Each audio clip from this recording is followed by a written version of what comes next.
Yeah. All right, everybody. It's time for you to. All right, everybody.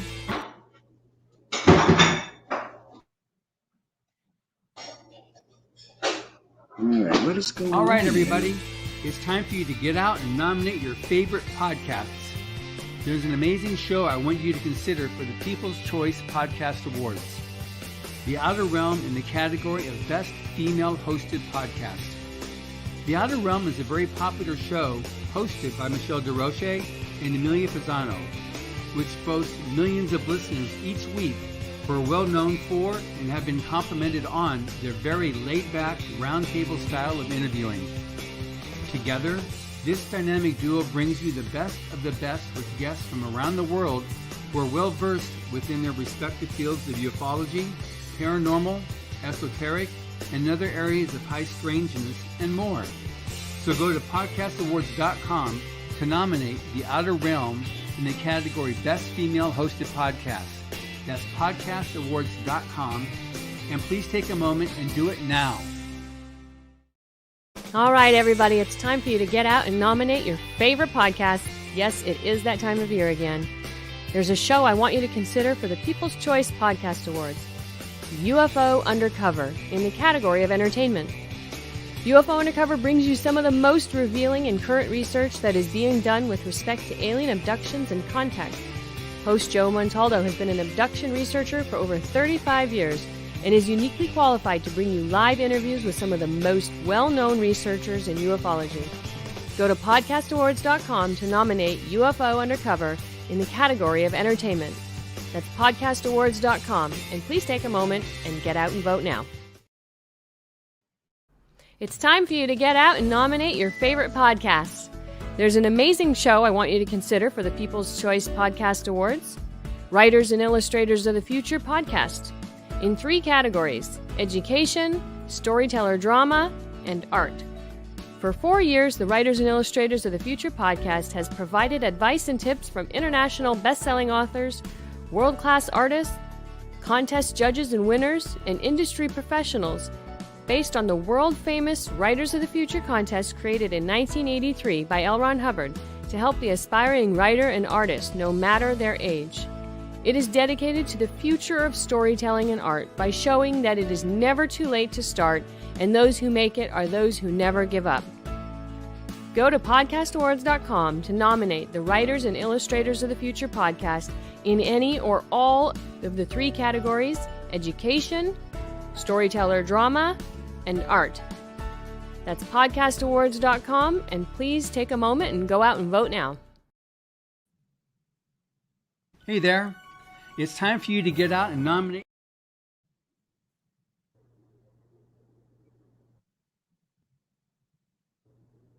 Hey there. It's time for you to get out and nominate your favorite podcasts. There's an amazing show I want you to consider for the People's Choice Podcast Awards. The News on the Flip Side, in the category of politics and news. News on the Flip Side is a much different news and political program which is not deemed as opinion news. Listen as Joe Montaldo brings to you just the facts from trusted sources which will allow you, the people, to make up your own minds on the various stories being reported on. Go to podcastawards.com to nominate News on the Flip Side in the category of politics and news. That's podcastawards.com, and please take a moment and do it now.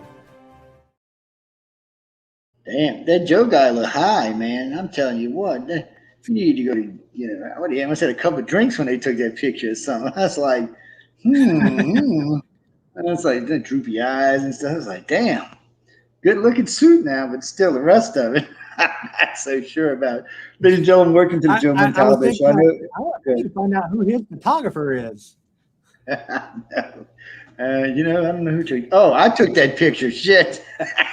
Damn. I'm going to say I'm going to leave it there, but I actually did. Ladies and gentlemen, welcome to the Joe Montaldo Show. I know. I know y'all get confused. UFO on the cover here, but anytime I'm doing Writers of the Future's guests, I don't drag them on the UFO on the cover. I'd rather, when they're showing the show for some reason or using it for something, that it has my name on it and not the UFO Undercover brand, because it's not really what it's about. Besides that, you UFO people get nasty when I got 9 UFO guests on. Oh Lord, they want to burn you at the stake and shit, man. It gets bad. I get them, they're calling, that's not a UFO. What? That is nothing. Well, sci-fi could at least been about UFOs. I'm like, give me a second break, because the shows are advanced. I mean, they're put out in advance, and everybody can see who's coming and the topics on the thing, so everybody should know. Y'all are retards, people. Why don't y'all use the YouTube chat rooms, and then David could see y'all. If you're using my messenger, he can't see. Only I can see it. Yes. David Hankins is our guest tonight.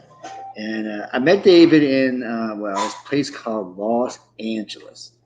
I don't know if you've ever heard of this place called Los Angeles. It's a very weird place. It smells like marijuana, by the way. It's just a weird place. Now y'all think I'm kidding you. No. So I've been to this one location I've been to the Roosevelt and the Lowe's now. No matter where you walk on Hollywood or Sunset Strip, it smells like marijuana. Which I'm not anti-marijuana. It's just, Jesus, people, chill out. Your whole town's getting high. You don't even know you're getting all tourist high. No, well, I guess that's why there's so many food vendors out there. I didn't think about it. No, really, truly, people.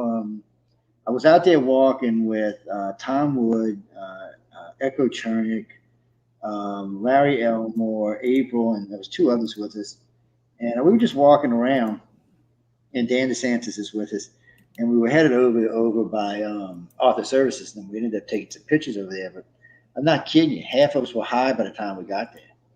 It was sad, and it bothers me because I notice there's a lot of children walking around on Hollywood Boulevard, and these poor little kids are stoned out of their gourd. Look, I'm not anti-marijuana, but I am kind of anti. Let's get our kids high. I got to be honest about that part. There's a lot of law enforcement in my family on different sides, and I was, special forces service. So it's just, let's think about things when we're doing it. But anyway, David, welcome to the show. How have you been, man? It's been a couple of weeks now. You're back to normal life, sort of. Oh, I think he froze on me. I think I'm having issues, not him. What the hell? Say something. What is going on with this computer? Well, we were just talking fine just a second ago with the bleep. Let's try this again.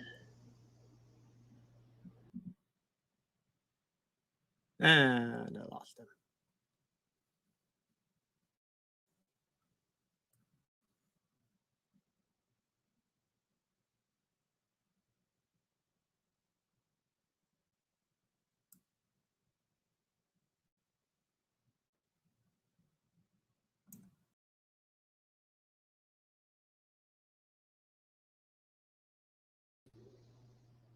Not sure what happened there. Hopefully David will get back on his own. A lot of weirdness been going on lately, people. I don't know. Let me know if y'all are breaking up, if we're breaking up when you're hearing me. If we are, I'll just have to go run in the back and bend and grab the heat. It's, so you can see us. There he was, and then for some reason we got completely disconnected, which is weird. It looks good on the big screen TV, though. Yeah, that's just so people can hear us. Thank you for the pictures. That's the one on my left. We found, it's a fairly famous artist. We had no idea of what we had found when we found it. It was hidden. Linda was looking for some photos, some pictures like that. It was hidden way back. Piles of crap. It's a really big picture. It's hard to tell from here. It's actually quite big.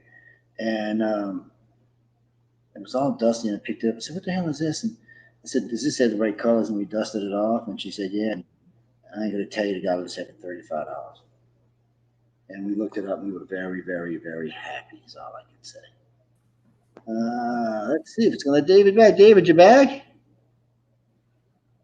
Can you hear me okay? I might have to go in the back, people. What is Are you there? Yeah, I can see you, but I don't know what kind of weirdness is going on. You seem to have a bad connection. Yes, it's weird. You know what? Hold on a second. Yeah. Let me try. Stay where you are. Stay right there. I'll be right. I'm gonna go try something else. One second. Let me drop. Let me drop myself.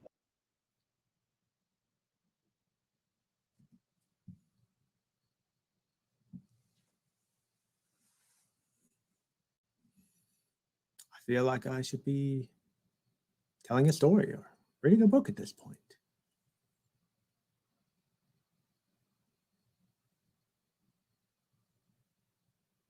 Well, since we have nothing else going on,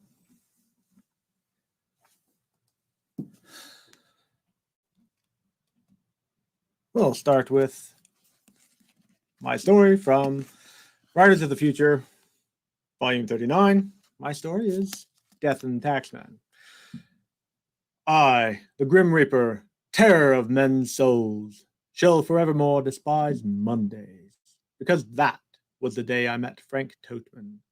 That was the day I became Frank Toteman.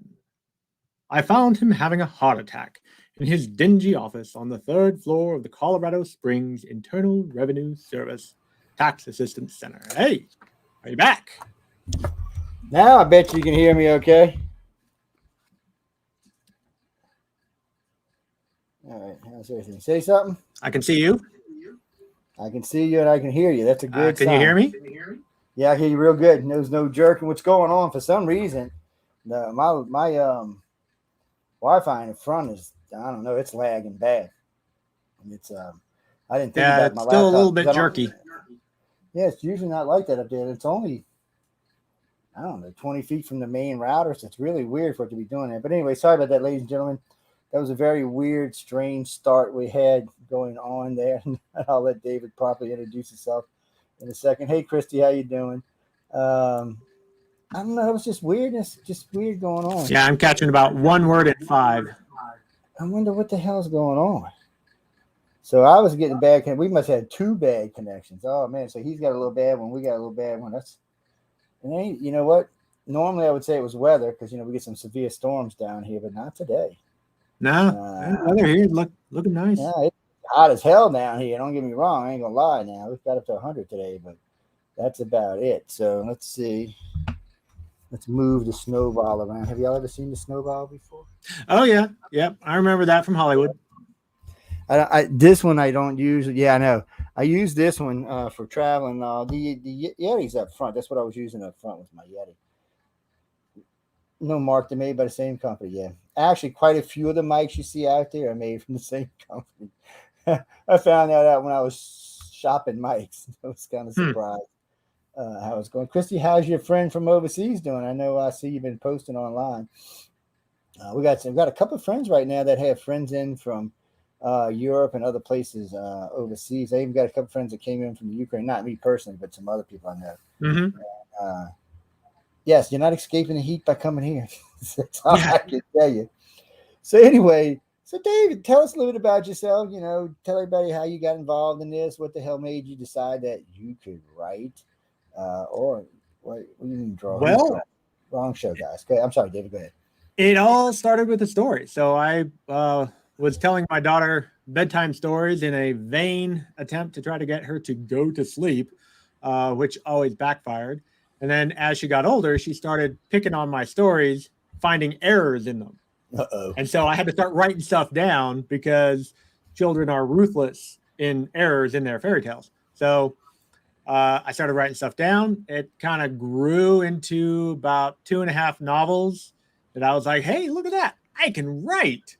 And so I started querying those novels, and that went absolutely nowhere. Like I had maybe 2 agents actually respond to say no.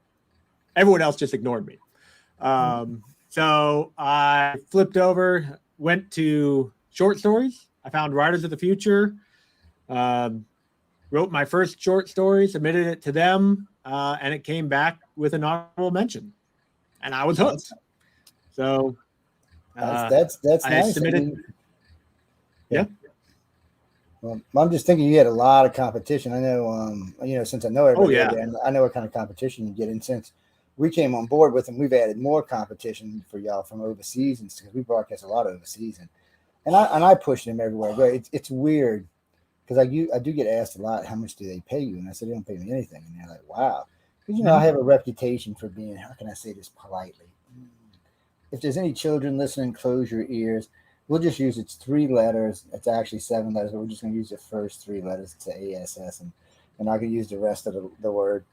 But, that's how I got my reputation in radio originally. My first guest I ever did, I got in an argument with. And a bad argument, too. It wasn't like some little friendly argument. I got a bad argument because he was wrong and I was right. But regardless, that's how my career started out. And so I've been known for not taking any bullshit and getting to the root of things when I think there's something funny. And that's how I got involved with Writers in the Future. John contacted me and was telling me about Writers in the Future. And I don't know if y'all have ever seen this kid on TikTok that said bullshit, bullshit, bullshit. That's what I told John. I said, bullshit, John. So I was like, no, bullshit, John. Nobody does that. Because first off, I hear this word free. I'm thinking, this ain't Fredonia, man, we live in here. This is the United States. What's free? And you got to remember, I've been to a few other of these so-called writers contests. And so they said free. Then he brings up this blind judging bullshit. I'm like, what? Blind what? I'm like, no way. I said, they get blind judge, you slip them $500 and you slip these other 2 out. I said, that's what's going on here, right? But I gave this man a year's worth of shit. And I apologize to him because I really did. I gave him some hardcore shit. And so finally he invites me out there. That's why he invited me out, just to shut me up. And I get out there, which didn't really help, but he gets me out there. So he goes, all right, you can talk to anybody you want, guests, judges, winners, Galaxy Press, author services, the whole 9 yards. If you want to talk to them, carte blanche is yours. I'm like, really? And I can talk, David. So I'm like, okay. Yeah. So I get out there and I start asking questions, this one, that one, this one, that one. And I get through about 14. Now, you got to remember, the judges know me now, but they didn't know me then.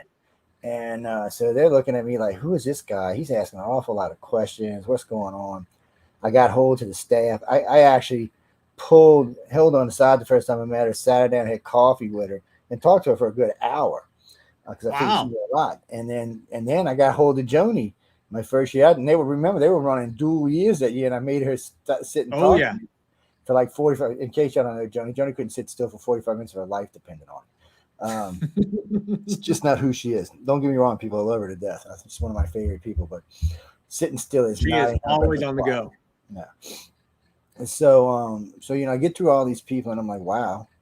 So then I get to y'all, I get to the guests. Now this year there's 48 of them plus honorable mentions and other stuff. So there's like 50 people there. And I start, I ask them these questions, that question. Did they ask you for any money? Did you ask for this? What did they pay for? And then the one girl says, they're paying to bring my parents out. I'm like, what? I thought she was lying to me. I'm like, no, they don't. Nobody pays to bring your parents out. So I'm on the phone. I pick up the phone while I'm interviewing this woman called John. John, do y'all really pay for the guests? He's like, yeah. I mean, for the parents? He's like, yeah. I'm like, really? And that just flipped me. I was like, what the hell was this? But bottom line is, I don't want to take up too much of your time. Bottom line is, once I got through the whole spectrum of things, I realized a lot of what they were telling me was true. And the more time I've spent with these people in the last 4 years, the more time I realize that they're exactly what they tell me they are. I know they like to catch a lot of flack for different reasons, but really, people, they're what they say they are. If I was you, if I was a writer or an illustrator with any amount of talent, I would submit. I mean, it's going to help you create. It's not going to hurt it.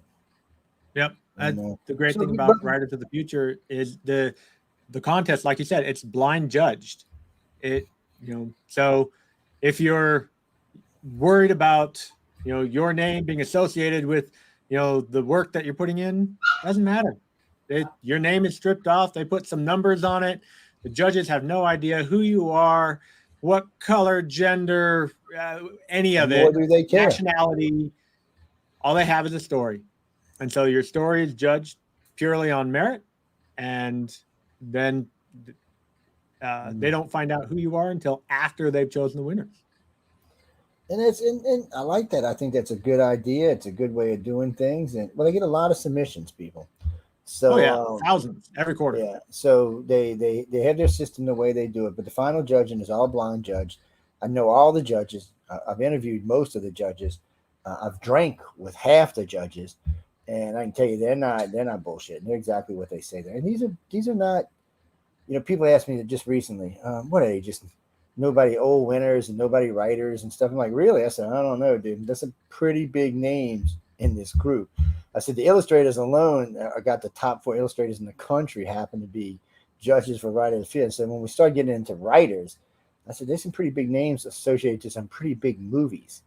And I said I wouldn't call them, wannabe writers. That's for damn sure. And then we got a couple like Wesley Dean Smith who has more books than they have in a freaking library. This guy can write. I don't know what to tell you. The man can write. He's a prolific writer. He just he can. I don't know how he manages all the words he does, but wow. And but fortunately, I've had the fortune to sit and talk with all these different guys, and I've learned a lot for a non-artist and the type of y'all. I mean, it's I've learned a lot. I'm not going to lie, I've learned a lot. I learned a lot from the judges. I've learned a lot from the winners. I've learned a lot from the people around them. I just, well, who wrote that? Kathleen? No, I'm not a boot. I know since I got into research at 28 years old, I've been asked to write at least one book a year since then.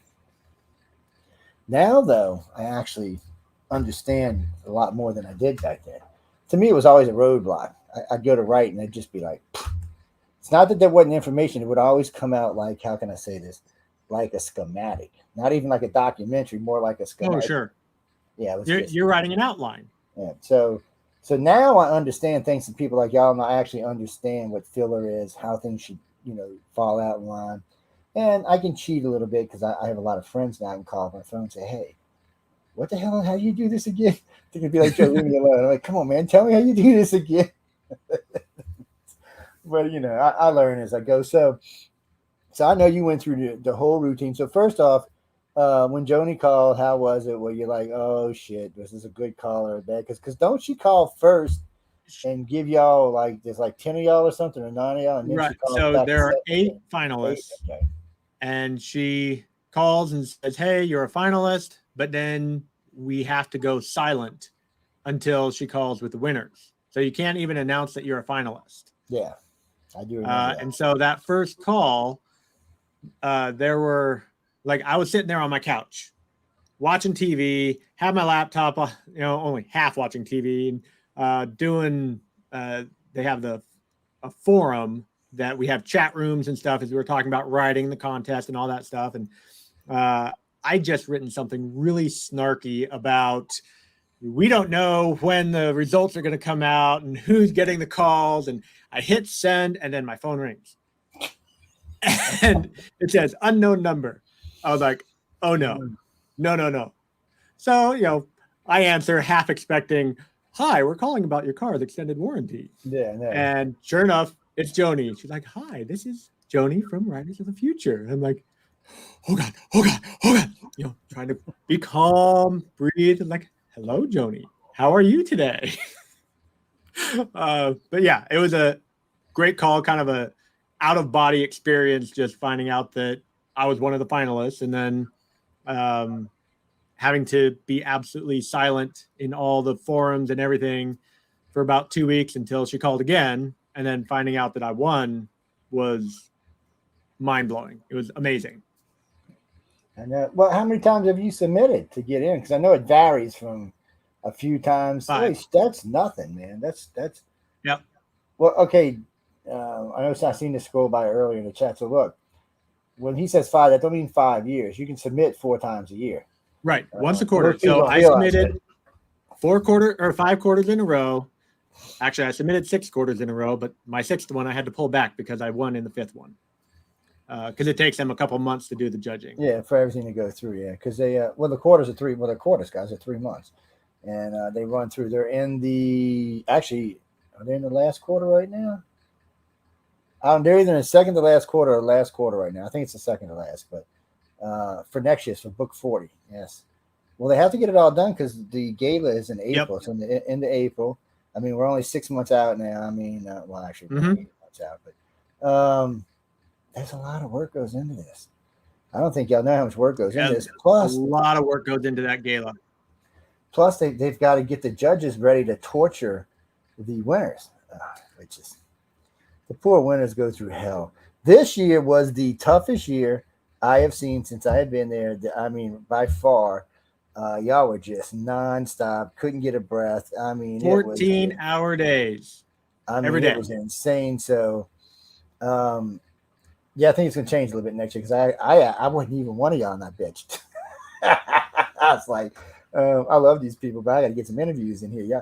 Because in good faith, I hated to ask anybody to interview them after a day like that. You know, I mean, it's 11, 12 o'clock, and if I bring 4 people up to the room, it's going to be 2 a.m. for y'all. Ollie, the last person gets out of there, and y'all are up, 6, 7, 8, back class by 8. I mean, go get some breakfast. And what is that, Gene? I don't think they pay for the food or the tuxes, if I remember correctly. Nope. But they pay for everything else. Yes, they pay for everything else. They fly them out there. They get them taken care of. And like I said, they fly their family out there. I mean, Jesus. I'd go, I have like 80 members in my family, right? No, it's They get their table with their family. It's great. It's a great thing. And I don't know. I don't think they put more than like 2 winners or 3 winners per table. I guess it depends on how much family's there. But yeah, it depends on the table. Like my table, I think we had 3 winners. Yes. What do you mean? I know I have my own table. I'm very special. Yes. I'm like a special man, in the short bus. I know it's sad.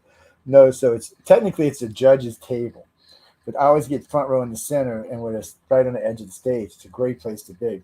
So it's my table now because I've been there 3 years in a row. I told them it's my damn table. I don't know if I want to share my table, but no, I got some. I mean, I got some great judges. I'm usually with the Illustrated judges because they're the bad ones for some reason. The authors are much nicer.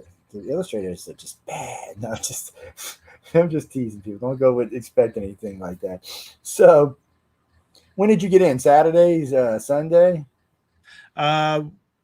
I arrived on Saturday, and then that Sunday we started the first class, and then went straight through, and then I departed the following Sunday. It felt like all the authors came in on Saturday. I didn't see any of the. Maybe I just missed them. Yeah. So the Illustrators, they are actually a day shorter. So the authors come in on Saturday. The Illustrators come in on Sunday. Yeah, because that's what it felt like this year, and it was interesting bunch of people. I mean, I had a lot of fun with a lot of people. A little quieter crowd than the last couple of years, but everybody's intelligent. Everybody was nice. Everybody was well mannered. We were quieter because we were in class all the time. I know. Yeah, it's true. What was that, Matt? We didn't have time for BarCon. Actually, I think David's retired, but what? We didn't talk about that. Matt just asked. He wanted to know what you used to do, what you did for a living. I'm sorry. Sure. Not a problem. So I retired from the U.S. Army in July of last year. I did 20 years of logistics management and decided that 20 years was enough. Yep, I agree. And so I retired, and now I am ironically working for the Army again as a contractor, doing inspections. Yes. And so they usually pay the contractors better too. That's what the sad part is. Sure they do.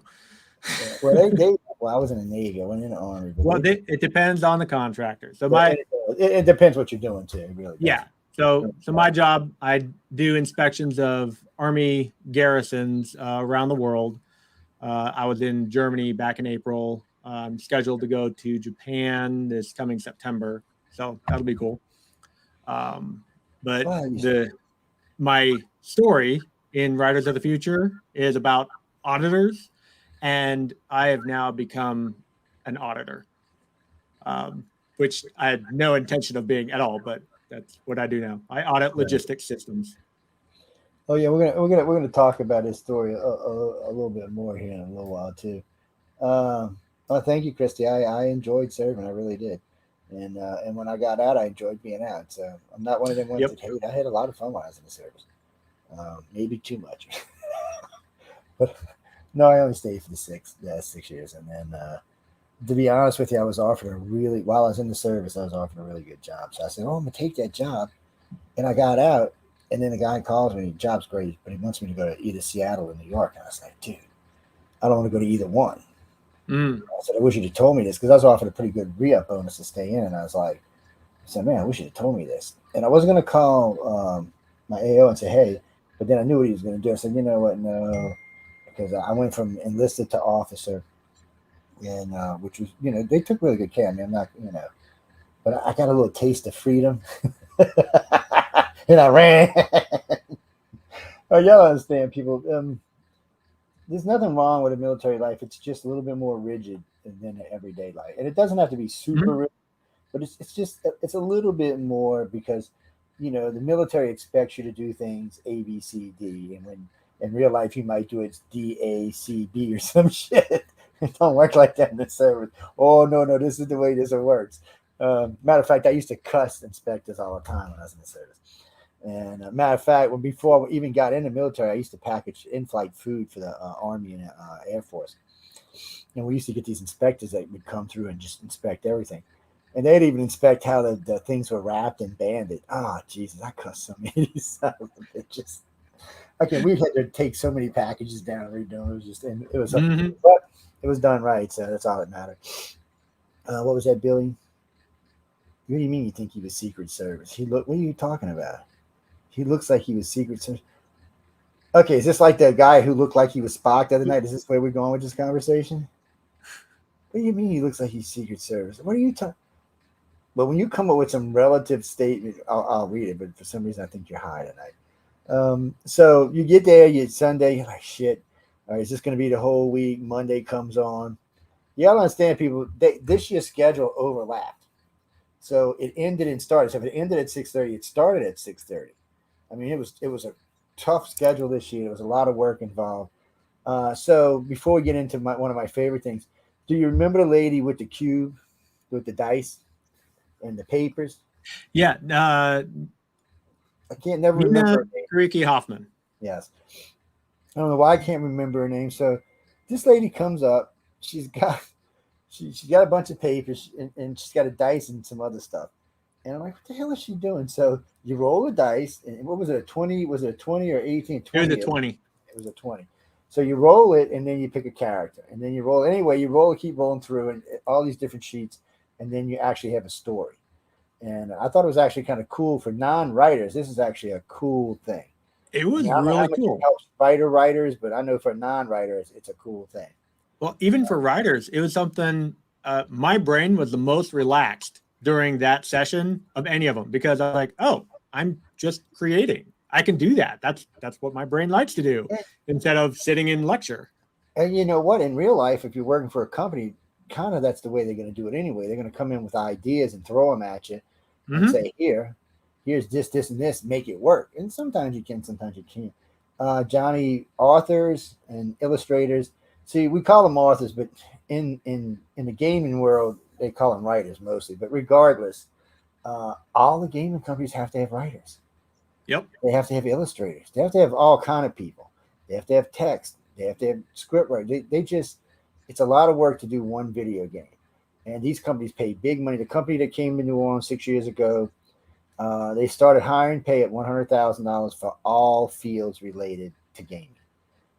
That's what they started. Now you got to remember, $100,000 for LA is not that good of money. $100,000 for New Orleans is actually good money. It would be like making 3 or 4 out in LA.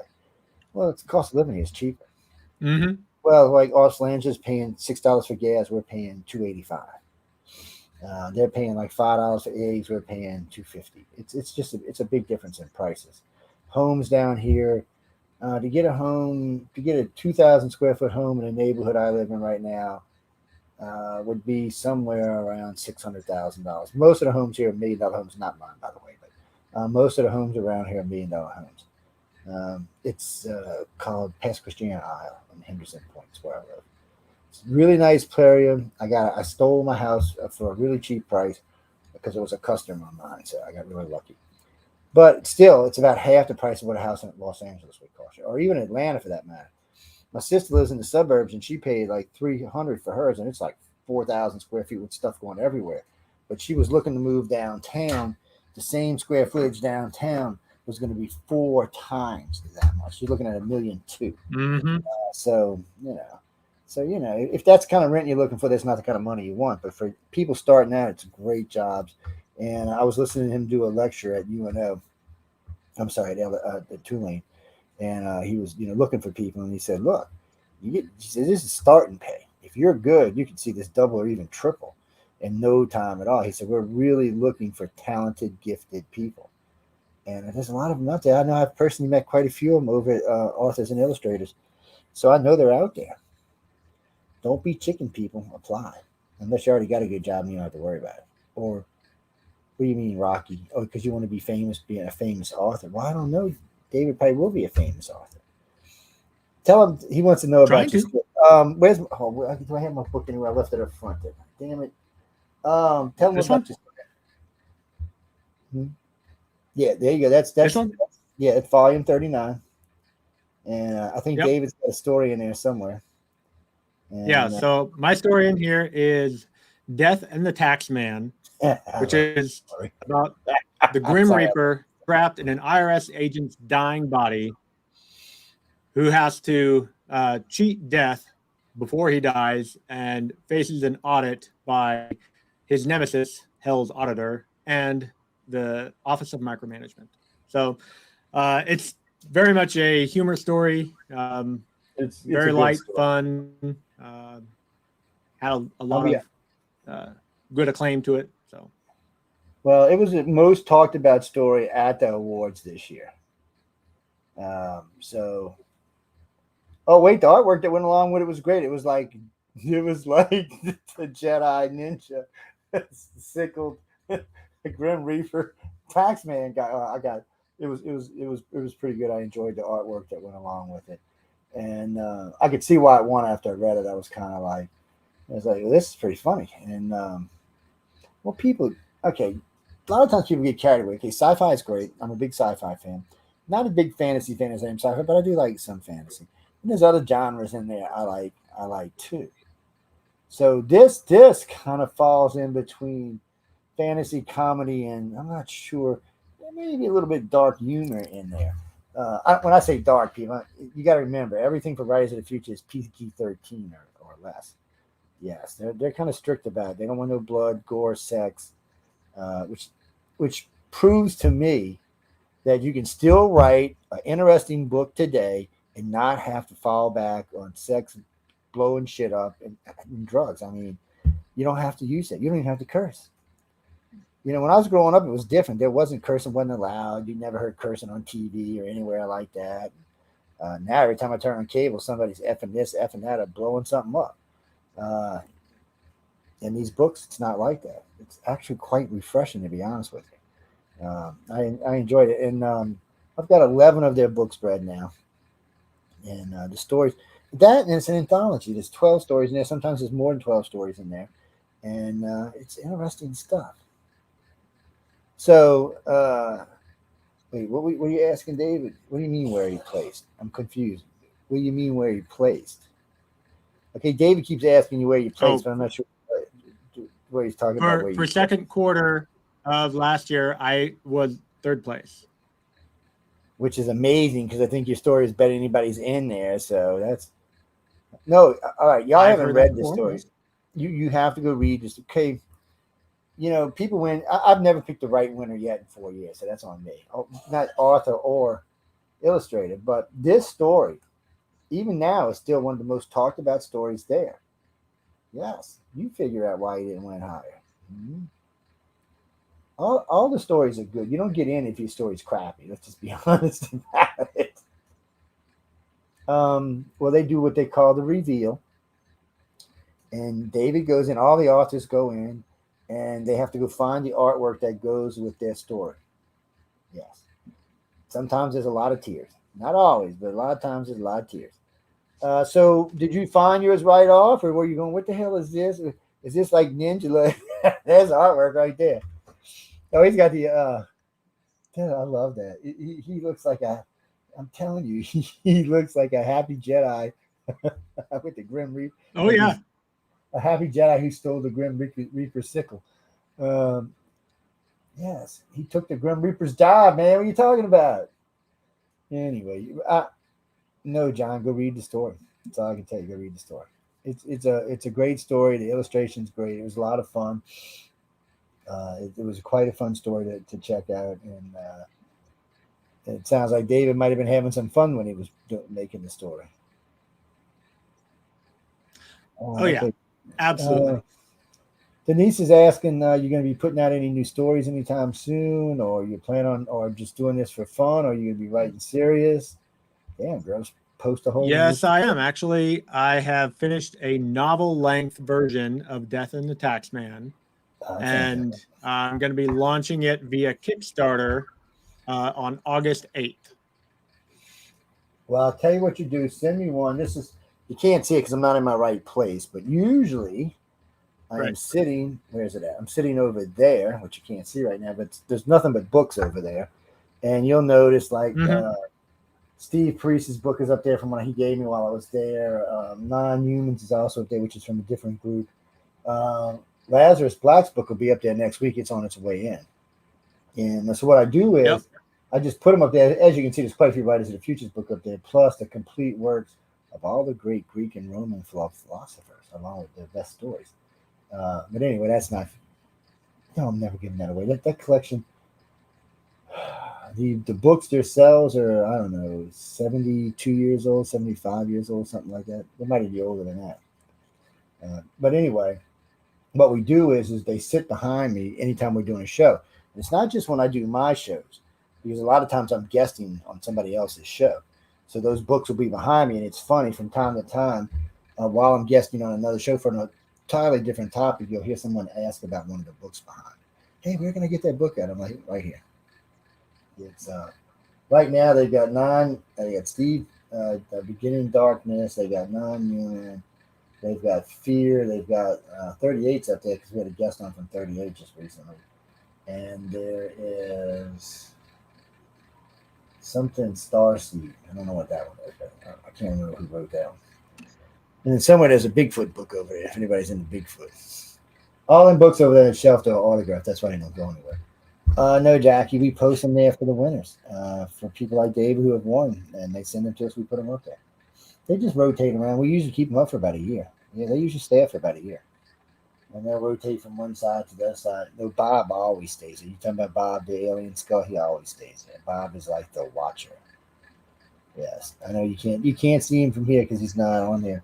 The poster you're asking me about right here, that's a signed, numbered replica of one of Frank Foretta's Battlefield Earth posters. Yes.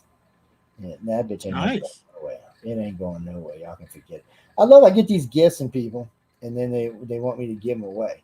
And that's like the Writers Future had sent me one of their pads, which was great. I used it for a lot of things. And people kept saying, when are you going to give it to us? When are you going to give it to us? When are you going to give it to us? I'm like, I'm not. I use it. I said, even when I'm not reading stories, I use it as a pad, people. It's an Apple pad, big, fat, used Apple pad. I don't know. What's that, Carly? No, we're going to talk about that right now, actually. So I know y'all have heard us talk about this many, many times on this. So they got this thing called the 24-hour story. So they basically come in with an object. I mean an object. It could be any damn thing. Tim Powers and Jody Lanai come in with an object. Tim Powers, he's Pirates of the Caribbean is probably his most famous. But anyway, they come in with an object and they say, here, write us a story. They give them 24 hours. So it's like from 2 to 2. Oh, no, they don't care if they eat dinner. What the hell's going on? That's on them. You got to squeeze in dinner and snacks and whatever. You even got to squeeze in sleep if you can't get it done.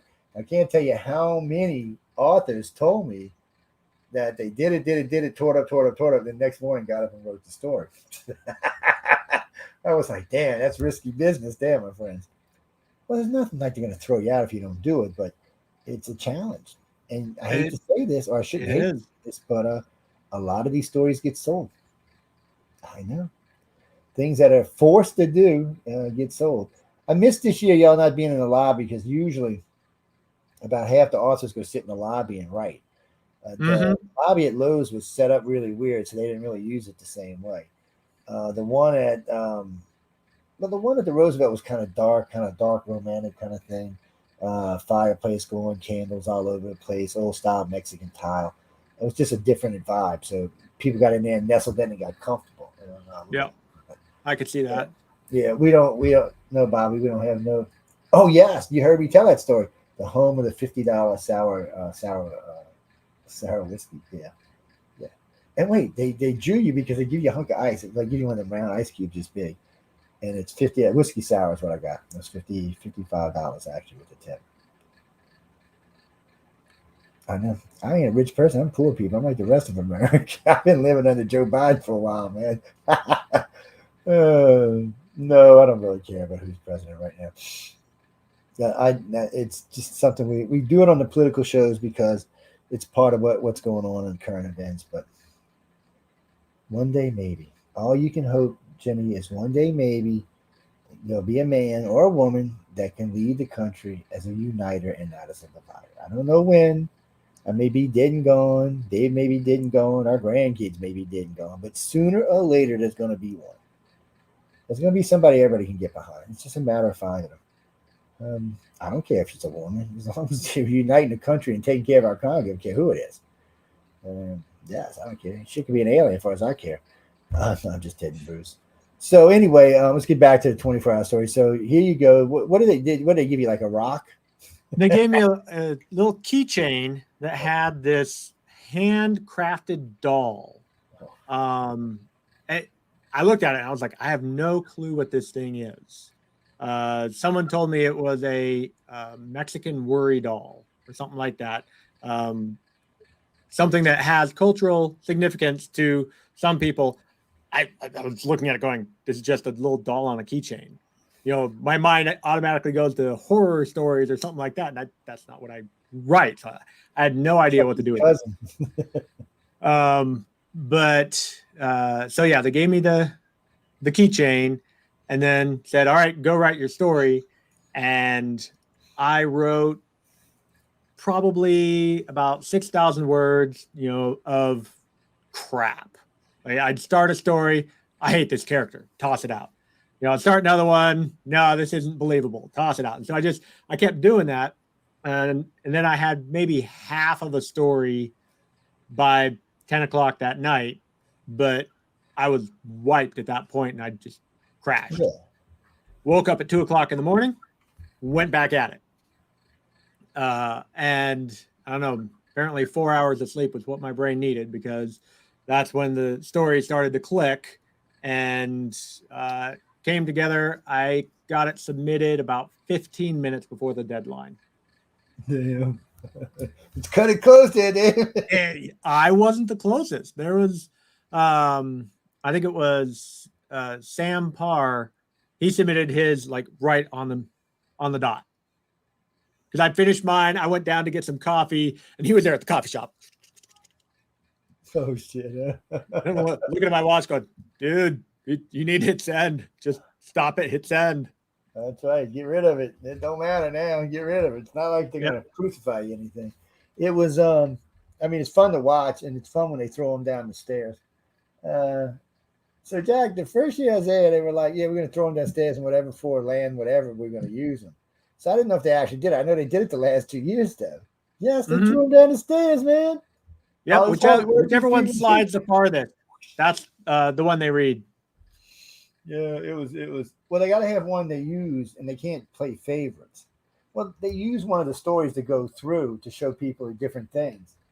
Yeah, do you want your story to be overseen by Jody Lanai and 10 Powers? Ooh, is that something you really want?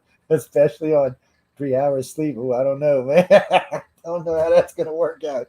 Yeah. Actually, they're nice people. No, they're not like that. No, they're not like that. They'll pick on you, but they're not like that.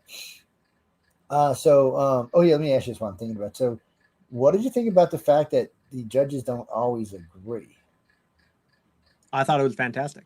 I did too, actually. Because in the writing industry, we're bombarded with rules and the ways of doing things. You have to do it this way if you want to succeed.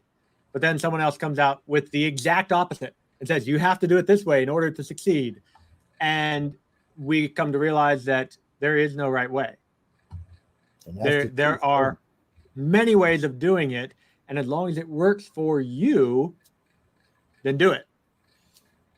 And so having them disagree, I want to say violently disagree, but like Jody would just kind of cock back, look at Tim and be like, what? No, we don't do that. And Tim's like, oh yeah, we do. And so, yeah, whatever it was, having those disagreements really helped give a well-rounded perspective on how we get into publishing, how we do publishing, how we write stories.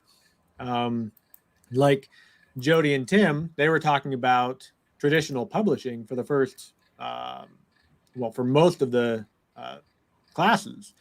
And then Dean Wesley Smith came in and basically said, traditional's dead. Everything needs to be indie. This is the way to do it. Here's how we do indie. And it was that complete opposite, looking at, the other side, that gave a good, even perspective on the different ways of getting into this industry. Well, Jack, I'll get David to explain what the difference is between traditional and indie. But, sure. And but go ahead and do that, and then we'll go from where we were. So traditional publishing is where you have a manuscript. You have to send it to an agent. Agent filters through, finds, okay, these are the 5 manuscripts that I want to represent. Then they take those and send them to editors, and the editors filter through all of the agents and then say, okay, these are the 5 manuscripts that I want to look at. And you keep getting this narrower until you get the few that get published by the big publishers like Baen, Penguin, Random House, stuff like that. And that's the way it's worked for the last 30 years. Yeah. Or so. And so indie publishing is also called self-publishing. There are a few kind of in-between ways of doing it. There are small presses that you can go to that they only publish a few books a year, but you get more of a personal experience with them. You may not get as broad of a reach as with Baen, but it's just a different way of getting your book published. But then indie or self-publishing is where you go to Amazon and you upload your file, hit publish, and you have a book out in the world. Or, there are other ways of doing it, but that's the most well-known. Mark Leslie Lefebvre had a book called Wide for the Win that talks about all the different ways that you can self-publish your book to get to all the readers around the world that you want to reach. And so one of the ways to do that, that's kind of a new thing for publishing, is doing it via Kickstarter, which is what I'm actually going to be doing with my novel in August. I'm going to do a Kickstarter to fund it so I can publish it next spring. Now, Kickstarter, I was introduced to Kickstarter, I think it was 2 years ago. Or whenever, I can't think of his name now. The guy who made $43 million with his manuscript. Brandon Sanderson. Jesus, I was in. That's when I was introduced to this, and I was like, wait, what? What's a kick? Wait, I was like, stop, people! Explain to me how somebody went online, did this, and made $43 million. Mm-hmm. First of all, I didn't know who the guy was, but I'm not like y'all. I'm not up on a lot of stuff, and I'm like, so first they'd explain to me who the guy was, why anybody want to pay that kind of money for anything that he was doing. And so we went through all of that, and still at the end of it, I still didn't see how he made 43. So Kickstarter is interesting. You have to put a set amount. If you don't make the amount, you don't get the money that you made. Yep, all or nothing. So it's all or nothing. So if you put up 10,000 and you get 9,000, nope, you don't get it. It's just the way the system's set up. It's actually a cool system the way they do it. Oh, you mean if you go over, yeah, you get the overages, but you don't get the overages. That's how it works. So I would say pick a reasonable amount, so that if you're new, $1,000, $500. I don't know what the limits are, so you have to go look. No, I think it's a great system. I have now heard several authors, a few illustrators have used it and are making money off of it. So, well, for you, Eugene, you like to write books, and you're like Nick Polk. You write a book a week and shit. So I don't know how you do that, but so I got some friends out there that write for living, writing like 9 to 5, Monday through Friday. 9. I have no idea how they do it. They just write a book, and they write about I think Nick and them do a book every 2 weeks, and I'm like, God, how many books are you going to write? Well, I'm going to keep writing until I get the one that makes me a millionaire. I'm like, okay. I'm a little confused by that, but hey, if it works, it works. But So that's really good for Kickstarter guys because you can, yeah. And it's not just for authors and illustrators. You can use it for a lot of stuff. Oh yeah. But they're the ones that kind of have made it famous. And it's a great, well, if I had something to put on it, I'd put on it. What do you mean? Put what on it? Oh, no, I'm not putting, so you want me to put all my autograph collection up? That's never going to happen. Well, see, Kickstarter is not like eBay. Yes. Kickstarter is you have something that you are creating that you're trying to bring to life, whether it's a book or a game or something like that, that people then say, oh, I can support that. And because I supported it, they'll get extra goodies, early release copy of the book or the game and stuff like that. Yeah, no, it's how it works. What do you mean for I don't know if you could do it for podcasts. I mean, I don't know if that's iffy skiffy. I don't know. That's iffy skiffy. Yeah, I've seen people do it for audiobooks.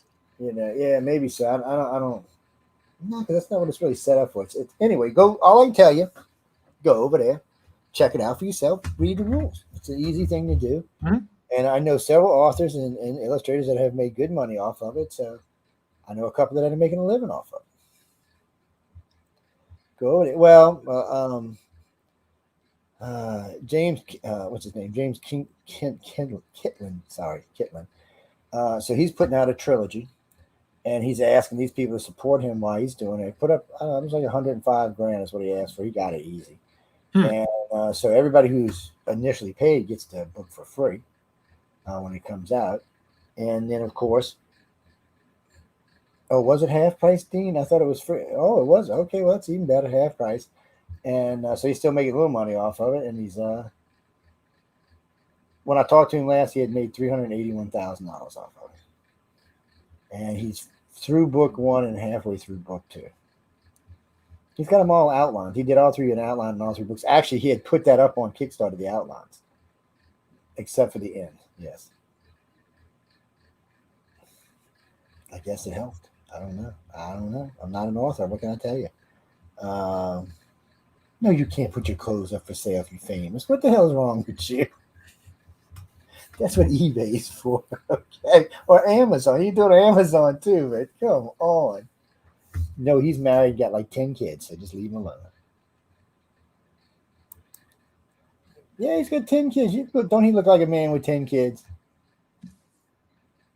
1 kid. He just forgot the 0, that's all. No, Jackie, I know how many kids you got. You got 7. You're insane. I don't know how you did 7 kids. Nope. What you got? Stephanie, where are you from, Stephanie? West Virginia. Hello, West Virginia. She wants to know what was what besides the gala, what was the most fun day there? It was the art reveal. So they, like Joe was saying, they have all the artists in the room. They get the tables set up, and then they kind of open the doors and let us flow in, and we have to find our art. And for me, it was easy. Like I spotted Frank, that's the Taxman. I spotted him right away. And, some people, they see their art and they get all teary because it's like, you captured the soul of my, heartbreaking story. I started laughing. Yeah, because it's a great right away. Yeah, they go hand in hand. Well, we talk about this all the time on the network, and I'm guilty of this myself. A lot of times people buy a book by the cover. Mm-hmm. People always say the old saying, don't judge a book by the cover, which is true, but a lot of people buy a book based on the cover. I have bought many books because of the cover, and sometimes I've been very happy, and sometimes I've been, oh my God, give me my money back. But you just don't know until you do it. Well, I'm reading through Mission Earth right now. I'm not reading, I'm listening to it, I'm sorry. And I think I'm in chapter 3. This thing is ungodly. It's 10 chapters. It's, I don't know, it's like 250,000. It's all kind of special effects. It's a great project. And one day it'll be a trilogy on TV or something. But going through it makes me realize what all these authors have to go through, because when you listen to the work that went into the book, the way they, this bell, the ding, whatever it may be in the story, they've actually taken from the story and put it into the audiobook, which is excellent. So when you see these authors out there writing, you know if it's a good book, it's going to become an audiobook. Today, audiobooks are selling not as much as regular books, but they're catching up fast. Mm-hmm. Because of people like me, I drive a lot, which means take the phone. Let's see who I'm going to listen to today. To the car and go. Well, on this phone, it's Apple Play, but on my other one, it's Samsung. Yeah, it's great. It's a great way to do a book. Well, I have a good imagination regardless, and most of these books don't have pictures other than the cover picture. There is really no other picture, so you're just going by your own imagination. His book was easy to read because it was fun, and it was easy to imagine. This dude, screw it. I don't want to give it away. Yeah, if I say too much, it's going to give the story away, but just go get it and read it. The book is only, what is it, $19.99 or something? It's not. I think last I saw on Amazon, the paperback version is $21 on Amazon. Okay. It's on sale right now. So that's not bad, people. Go to Amazon. You can get it from galaxypress.com. Yeah, it's there. It's anywhere you can find. You can get the ebook for a lot less than that. Yeah, and you can get the ebook for less than that. You can get the audiobook too. Yeah, 39 is an audiobook. It's the first one I was going to say trilogies of the anthologies they put into an audiobook. So you can go listen to an audiobook too. Yep, it's on Kindle right now for $10. Yeah, look, I mean, guys, there you go. If you like reading off your pad, I'm never reading off a phone. Y'all can off with that. I'll read a pad, but I ain't reading a phone. Come on, if you look at this thing. I mean, do I really want to read this thing? It's better if I ain't got no eyes as it is. Oh, wait, there's somebody from Galaxy Press right there. I got to write her back. That is a friend of mine over there named Melita. She's a mad woman, people. She walks around with a shocker thingy, and if you don't line it with the picture right, she shocks your ass. Oh, yeah, man. You think I'm playing? She stand like this and say, and you don't. All of a sudden, you feel, don't make her mad. That's all I can say. No, I'm just teasing. No. Wait, who's this? No, we don't do favorite people because you might hurt somebody's feelings. Yeah. Well, everybody over there is my favorite people. I like everybody. Well, John's my favorite because John and I are personal friends, so it's a little bit different. And Emily's is just a great person all the way around. Even she's insane, but she's great. Mm-hmm. And everybody else, I mean, it doesn't matter who you talk about, Sarah, Clara, Chelsea, the whole bunch of them are good people. Hilda, Joni, I mean, you go on and on and on. I got to meet Jason, which is Sarah's husband, and his father this year, which was a very interesting character. I see where Jason gets his stuff from. You get to, well, after going on 4 years with him, I've gotten a little personal with some of them. I mean, his friends. Don't get no ideas, people. And they're just a great group of people. You know, I knew that question was going to come up sometime tonight. It always does, but I'm gonna let David. I'm gonna answer it first since it was pointed at both of us, but I'll let him answer it too. So, all I can personally tell you is, with 4 years of winters with him, not one time, and all the people I've met that work for author services and Galaxy Press, not one time was I asked to attend any church services of any kind, nor was I even talked about by any type of religion whatsoever. I know y'all like to try to turn it into something when it's not. It is simply what it is.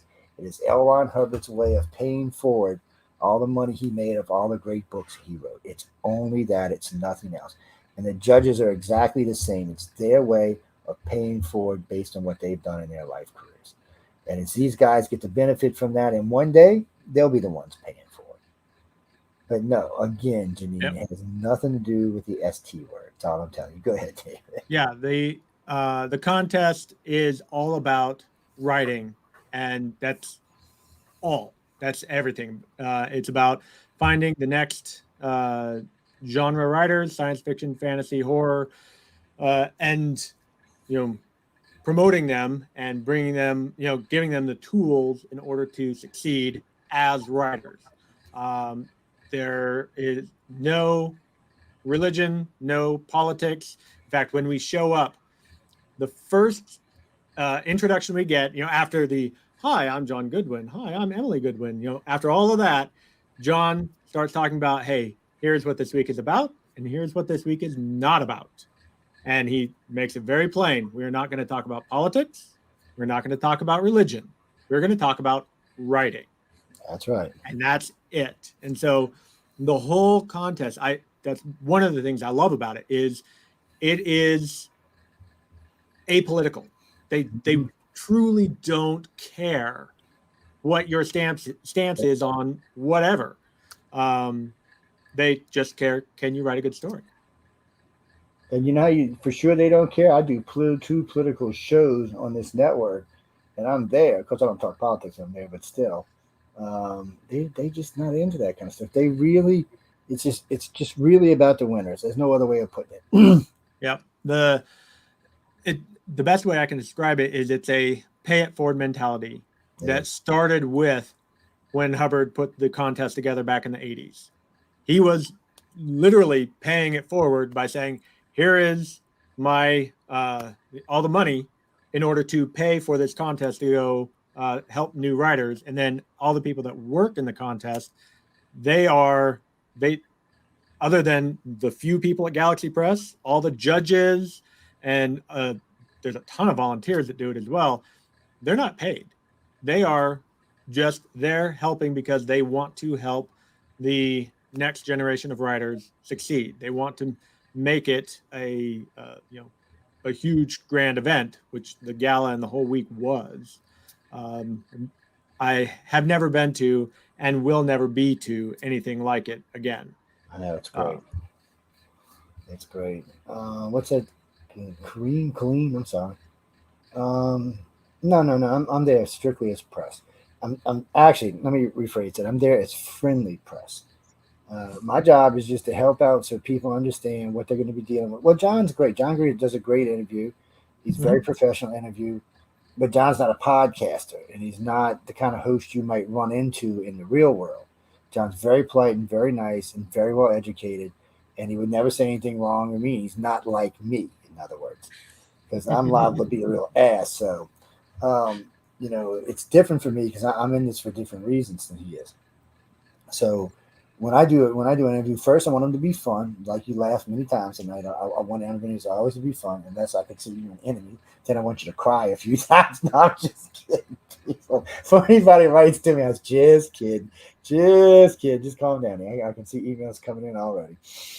But John he's a way nice interviewer. So I'm there. It's friendly press to show people how you can deal with someone, especially someone like me, because that's how a lot of the podcasts are going to be. A lot of interviews you're going to deal with. They're going to be dealing with someone somewhere along my mind frame.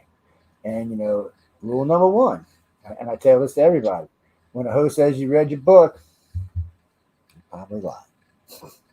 Okay? A lot of hosts are going to cheat. They'll glance through it, or they'll find someone who's read it, or things like that. Or sometimes, I shouldn't tell you this, but there's a thing. So there's a place online, I can't tell you where, but there's a place online where you can get cliff notes for different books that have been written. There's a group that puts them together just for podcasts and radio show hosts. That's what they're there for, so that the host can cheat. The host doesn't look like an idiot when they're talking. So I don't do it that way. If I've read a book and only half-assed remembered, I'm going to tell the guest that, because there's no reason for me to lie about it, because it just gives them more time to talk about their book. So as you see with David, you know what I remember? I remember like 5 things about David's book, and all of them just made me laugh, and that's what stays in there. I could not, if you asked me the rest of the story, if I thought about it, I could probably tell you. But if you just wanted to tell me off the head, not so much. But certain things just gave me, and then seeing the artwork also gave me the belly giggle. When I like that, it makes me feel good. I bitch about sci-fi and fantasy all the time. There's not enough humor in it. So, Kimberly, what do you want to know? What's your favorite genre to write in? Wait. So it's a 2-question or 2-part question. So what's your favorite genre to write in, and what is just your favorite genre in general to live in? I guess they mean watch, view, read. I would have to say fantasy. So I do enjoy science fiction, but I found that as I'm writing, I tend to slip over to fantasy all the time. So I have a couple of science fiction stories that they kept turning into science fantasy, where it's like, oh, and we're adding in magic now. No magic. Science. Science magic. You can do that now. Remember? Yeah, we can do a little bit of that, sure. Yeah, we're in So- the 21st century. We can do science magic. So yeah, I like writing and lighthearted stuff because there's not nearly enough humor in the world. There's a lot of dark and depressing, post-apocalyptic, just dark things out there, and that's not what I like to write. That's not what I like to read. I know, I don't either.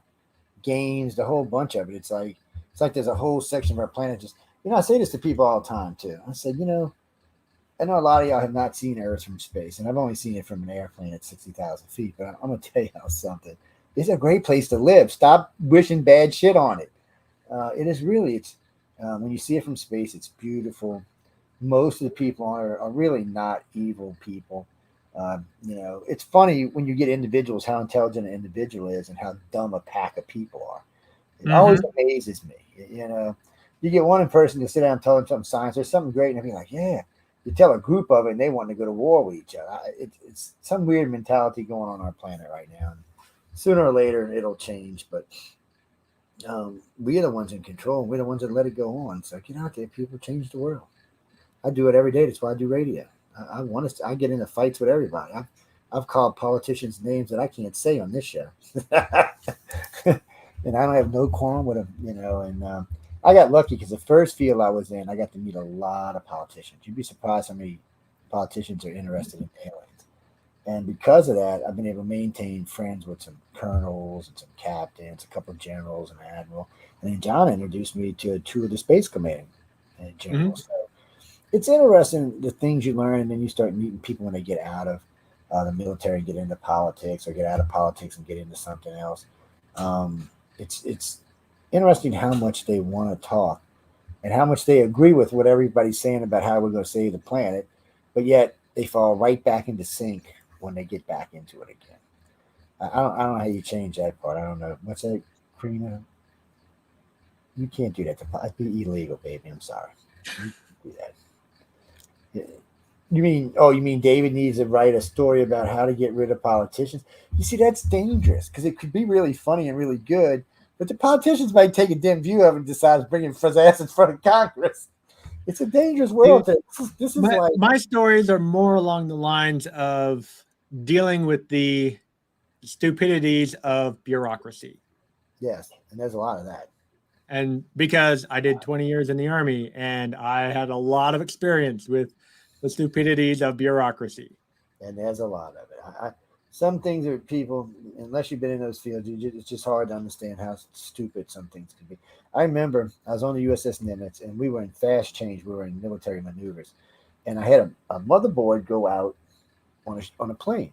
So we didn't replace the resistance, we replaced the whole board to make it faster. So I called down and ordered a board. This board's on board the ship with me, okay? It's 2 decks down. I had to sign 4 different pieces of paper. The guy I asked to go down and get it had to sign 5 pieces of paper. Then it had to go to another person who had to inspect the board, and then went to another person who actually added this piece and re-inspected the board, and then it sent it to my boy who actually had to sign off 2 more times before he got on the deck. And when he got on the deck, I had to sign off on the damn thing. 3 different pieces of paper. So we're talking about a board about this big, which we have probably 100, 150 of on board the ship. And it wasn't even a classified board. You always see what you got to go through when it's classified. Mm-hmm. Oh, Jesus. And it's I called it, I used to get in trouble because I used to call it tree killing.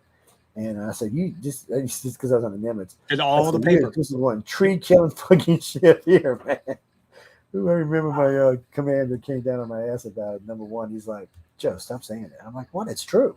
He said, yeah, it's true. Because, we got him and I got to talking one night when I got promoted. And we were talking about how much paper went through this ship. And it was ridiculous. This making law office look like it was standing still how much paper went through this place. Now, granted, today, it's all on computers. Well, some of it's still on paper, but most of it's on computers.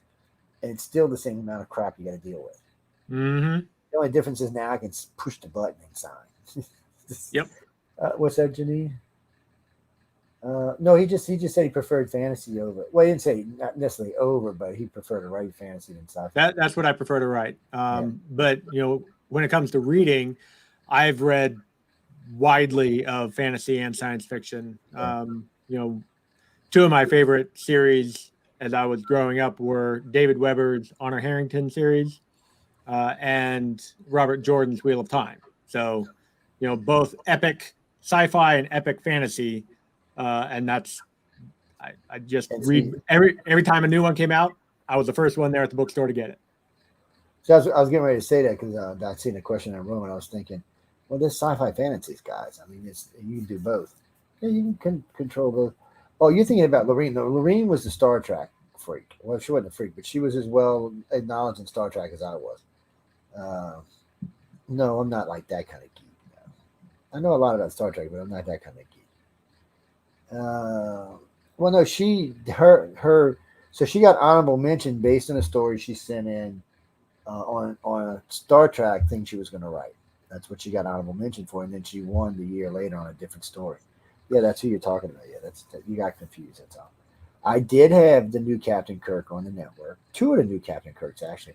No, I did not have Chris, whoever he is, but no. So there's two series of Star Treks on YouTube, both legit, both allowed to be done by Star Trek.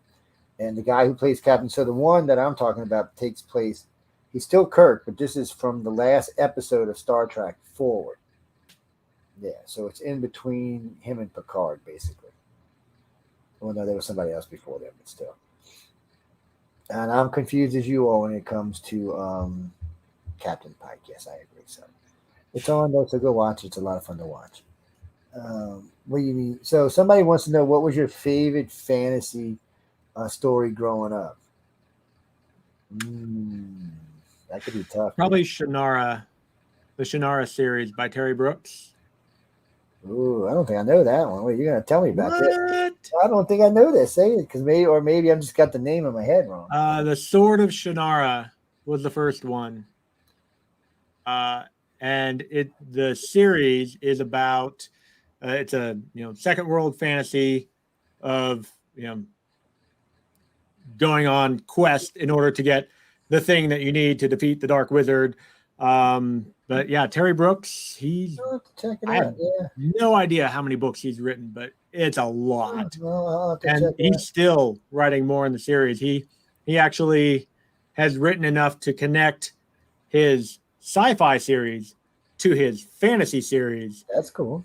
And it's just a matter of the time in between. I was like, whoa, I didn't see that connection coming. And I just kind of rolled around till I got there, huh? Yep.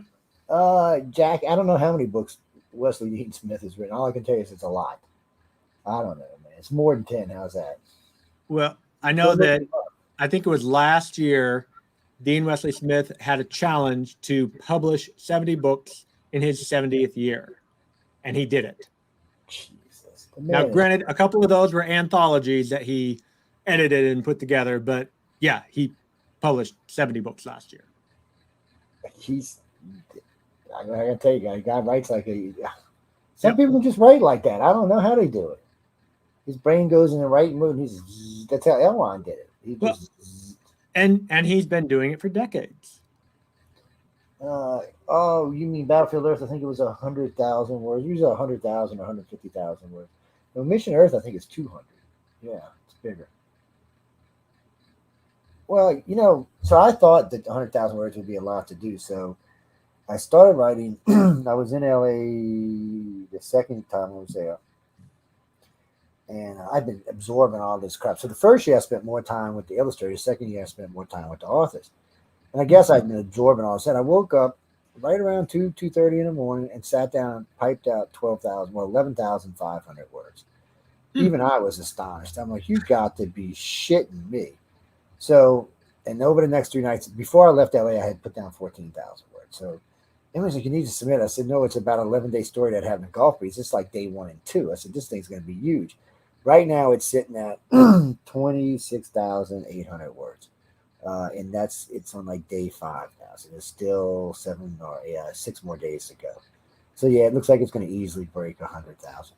But that's y'all's fault, by the way, because I actually learned what the hell filler is. I use it. Filler is a bad word for me, people. I don't use the term correctly, but I'm basically talking about when I get out the car, I walk over to things, sunshine, the birds are tweeting, the water's crashing. Your scene setting, your stage. Yes, there you go. Thank you. All See, that. yeah. So that's what I never knew how to do that before. So I know I actually learned something with it. I learned a lot about art, but I can still only draw a stick man. I'm not gonna lie. I can shadow draw a stick man now, but I can still. That was Tom Woodall. Well, yeah, Tom's talent. Got talent. That's his cover. The cover he showed you, it's Tom Wood's cover. Yeah, he did a dragon this year. Yes, we're going to have a dragon contest. You heard about that, huh? So I haven't invited Tom yet because I haven't talked to him. But right now it's April and Larry Elmore are coming on. We're going to either bring 2 more or 4 more. We might have 3 teams. We might bring 3 professionals in and 3 rookies in and see what happens. See who wins. Yeah. No, it's just for prestige. It ain't for nothing else. But, we'll see who wins. Maybe we'll do a 2-hour draw dragon while we're live. Boy, that'll make more stress right there. I'm freaking Larry can draw a dragon in his sleep. I'm pretty sure April could too. It's going to be hard to find people who draw dragons like these two. I mean, it's Tom could keep up with him, but it's going to be hard to find other people. I mean, I think most of the night we talked about was dragons. They got a lot of dragons. Well, if you want another person that draws dragons, James Artemis Owen. They see. I'll have to check into them because I'm serious. I want to do it in a way. We'll do it. Maybe we'll do it as a series or something, but something that drags people out, get some really pretty dragon artwork out there. People can see it, put it up for sale and stuff. Carolyn, yes, we are on Roku. You can see us on television right now. Oh, that's why you wanted to know. Or you want to go see what's all behind David? I should have never put us on Roku. I forgot when I put us on Roku TV that Roku has a zoom in built into it. You can scan left and right and zoom. So first day I had it on, somebody starts reading the titles of those books. I can't even see the titles of the books from here. They're reading them to me, and then they're telling me, "You got a bottle of Crown Royal in there." I'm like, "Yes, I do." And then in the skull, there's an alien skull instead of books. In the skull, there's a little bitty BB, like an eyeball. They see the damn. You can't see it without it. Sure hell can. I'm like, okay, no more zooming in allowed, people. Somebody's got, you get gray in your beard. I said, my beard is gray. What are you talking about? Yes. I don't know, Gene. You'll have to figure it out on your own. He's married with 10 kids. I told you that. You don't want to raise 10 kids. What would you do with 10 kids? Yeah, she'd commit suicide is what you'd do with 10 kids. Yes, I probably would go with you. No, he's got 1. He seems like a very nice guy. Seems very organized. Got his life together. I don't know.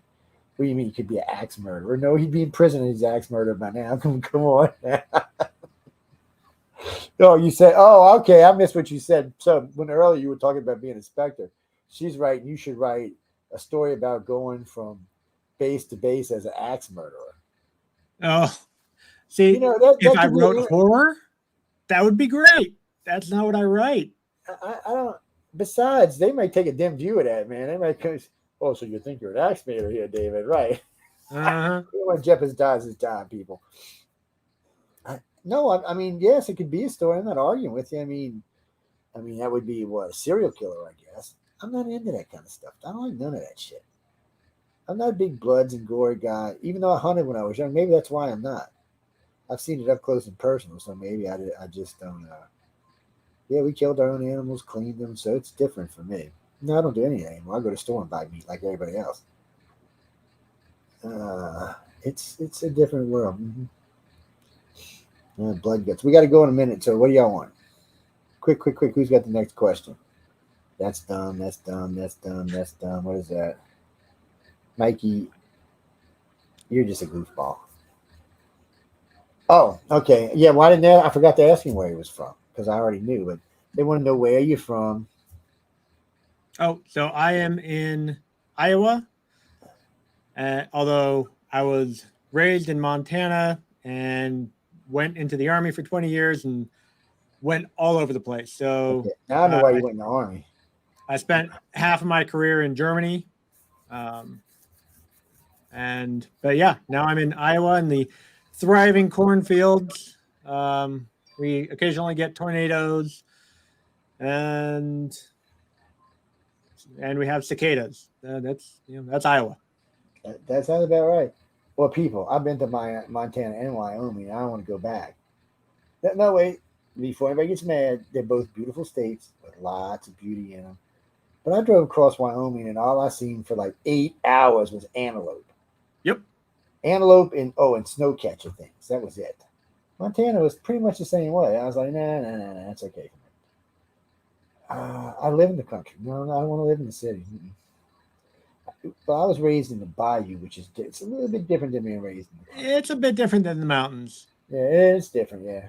Well, okay, people. So if you're in the country, the bayou, and the mountains, there's a similarity in mindset, but really that's about as far as it goes. Because the way we look at our families and the way we look at our foods and stuff like that are different. But the way in general, like we look at our country and protecting our family is the same. It's, we're a little bit more hardcore and don't screw with our family kind of stuff. What do you mean? I got my marksman's, my sharpshooters, and my sniper's badge when I was in the service. And it wasn't even hard. All that hunting I did from age 10 up. Yeah, it wasn't. Matter of fact, most of the Bayou boys all got their badges. So a lot of the country boys did too. Yeah, it's not as big of an accomplishment as you think it is. One more question. Come on, who's got it? Well, he was talking about writing a novel. That's what he was just talking about a few minutes ago. Well, he can't tell you what's in it. No, when it's published and he sends me a copy, then we'll invite him on and he can kind of tell you what's in it. Tell you what, if you want to find out what's in the novel, pick up a copy of Writers of the Future, read the short story. This novel is the rest of that story. There you go. You're going to enjoy the story. You're going to enjoy all the stories. I don't know why I never picked the winners right. Nope. I would have never got who won the big one this year or the artwork right this year or any of these years. I don't know. I liked a lot of artwork this year. I'm not going to lie, but I didn't think the one I thought was going to win didn't win. I also liked the little girl from Korea's, the one she did of the city. There was something about that city made me feel like I was in it. So I kind of liked it too. But again, if I pick your artwork, you should start crying right there. That's just you're probably not going to win. That's why I don't ever tell anybody. No, I liked a lot of stories. I mean, I don't know. Well, it's like David's story. I mean, it's still one of the stories I hear talked about the most out of the book. But it's up to the judges to judge. The judges judge, and whatever the judges judge on. Yes, that's how they do it. And you're talking about Ted McCaffrey and Dean Lee West Smith. They argued. This was the first year I was there. They argued the entire time. Yes. But Todd had all this stuff and fancy dancy stuff around him and banners and stuff. And Leslie's like, what the hell are you doing with this? And then Dean made him move it to the other side of the room where it was just hilariously funny. Well, no, they're friends, but it was hilariously funny to watch them. And they both have completely different styles. Todd McCaffrey is Anne McCaffrey's son, if you don't know who he is.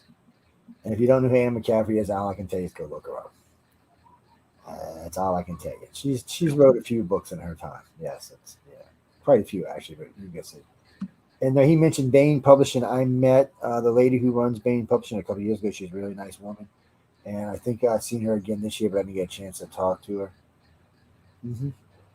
Well, there's a lot of self-publishers out there if that's what the route you want. I mean, you can go to Amazon for $300 and self-publish if that's what you're looking to do. I would want to go, and you might ask David more about this than me, but I mean, he's talking about Kickstarter, and if you're going with somebody else, I'd want to go with somebody more who fits in the genre that you're writing in. In other words, going to one of the bigger companies might not be the best fit for you, at least to get your book out there. I could be wrong. Look, I don't know. I'm not a writer, so don't take my words. What do you think, David? I mean, I know you don't. It's a matter of how you want to manage your work. So if you are looking for something where someone else has an established pipeline for art, for editing, for all of that stuff, then yeah, you want to look at that traditional. Maybe look at a small publisher that specializes in your genre. But if you want to have full control of everything, like Dean Wesley Smith, he does it all. He does it all. Yeah, he does it all. He's got some people that work for him, but they do all of it. The writing, the editing, the artwork, all of it, and self-publishes it. And it's just a matter of you have different ways of doing it. So depending on what it is that you want, if you want more control, go with indie or self-publishing. If you want someone else that has those established systems, go for traditional. The difficulty is traditional is hard to break into because you have that narrowing pyramid of, different groups looking at the work and only picking out a small segment every time. Yeah, and that's the truth. I mean, an editor might get in a stack, and then the stack this big that actually gets gotten through. But on the flip side, even though anyone can publish on Amazon, then the free market takes over. And if you publish it, even if you advertise it really well, if it's only a so-so book, it's not going to sell that well. I mean, I might sell a few copies, but a lot of indie publishing marketing is from people saying, wow, this was a great book, and telling their friends. And that is how you know that your book is actually starting to go somewhere, is when people are talking about it without being prompted.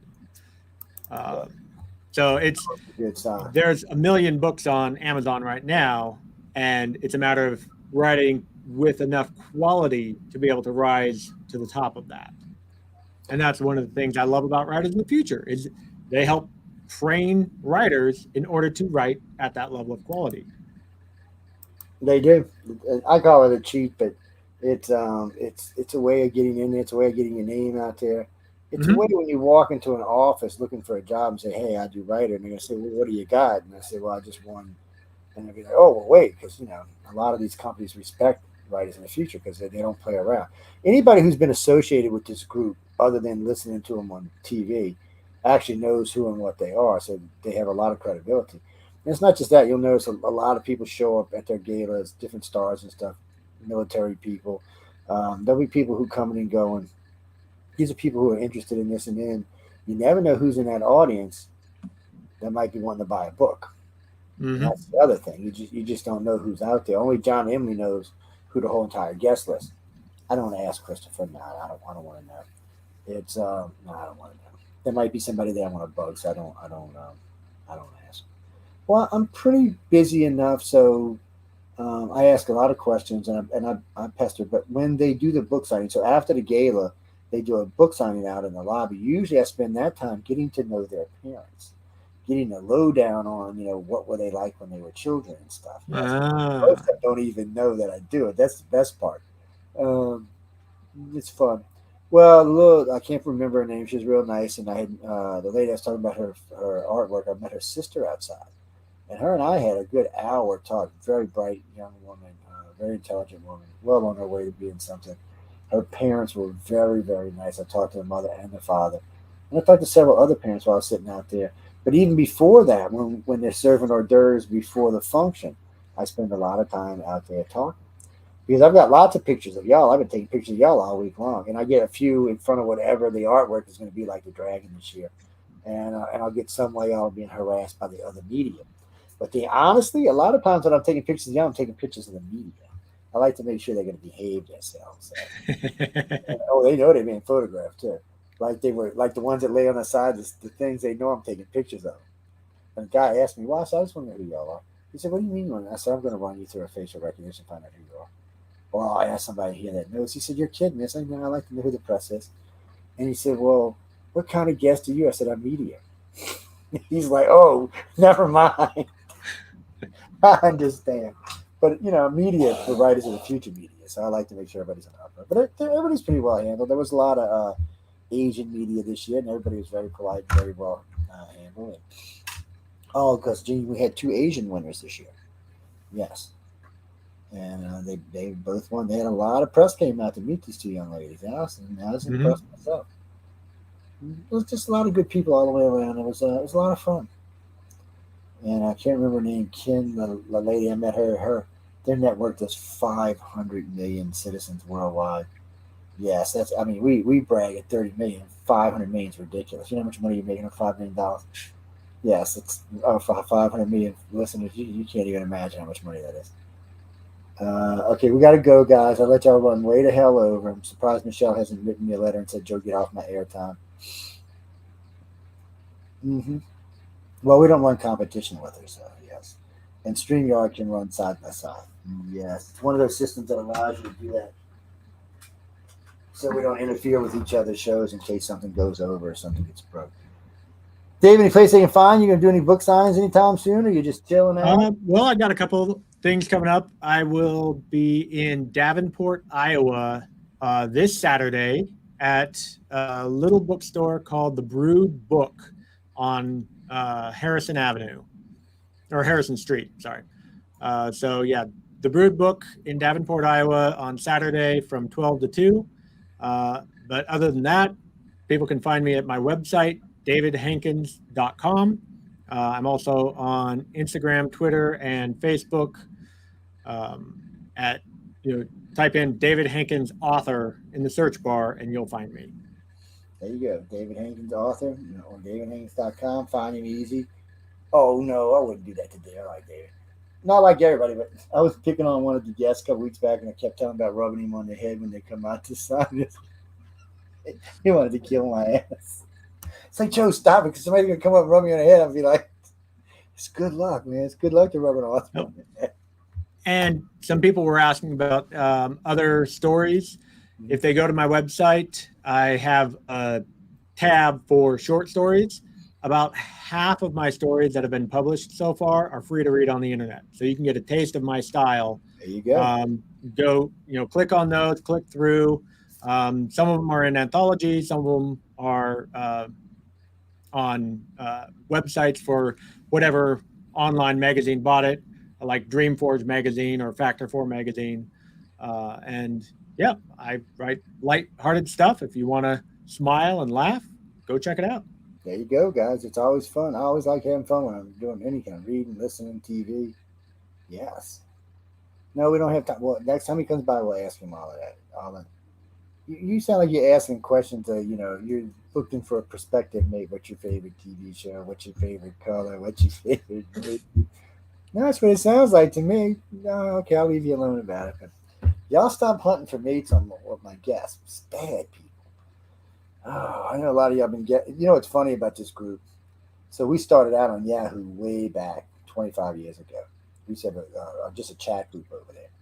Then, as we were growing, we moved to Pal Talk because you had control over the room, and they all followed. They moaned and bitched and griped because it was blue, and they didn't want to go because it was blue. And they finally got all over, and I got them all over there, a bunch of them. And then we started using Messenger a lot. They're like, "You make us move again." I said, "You don't have to move." Then, so now trying to get them to come from Messenger to here is just another pain in the ass. Oh, people don't like to listen. But guys, we got to go. And thank you everyone for hanging out. Thanks for hanging out with David and I hope y'all enjoy it. Check him out on his website. Check his work out. Well, I'm sure you can drop him an email. I don't think you'll mind. Just don't get stupid or anything. It's like how I am. Don't get crazy. On that note, guys and girls, we got to go. To everybody in chat, thanks for hanging out with us. Everybody who stopped by on YouTube and Pal Talk, and the rest of them, thanks for hanging out with us. Dave, thanks for hanging out with us. And thanks for having me. It's been fun. This Friday is John Goodwin will be on with me. I forgot who Carmen said was going to be on with us, but y'all come by and check us out. We'll be talking about the People's Choice Podcast Awards, and we'll have another guest from Writers of the Future. Well, we're going through all of the guests, all 24 of the guests. So we're just slowly going through, and Carmen's out there doing them. And we want y'all to see them, more than 15 minutes. How's that? Yes, there you go. Dave, again, thanks, guys and girls. Thanks. I will see everybody this Friday night. Have some fun. I'll see y'all at 9 o'clock. I'll probably be in rare form, cutting them up and just misbehaving all together. What do you mean you like me in a T-shirt? See, now I'm never wear a T-shirt again. Good night, everybody.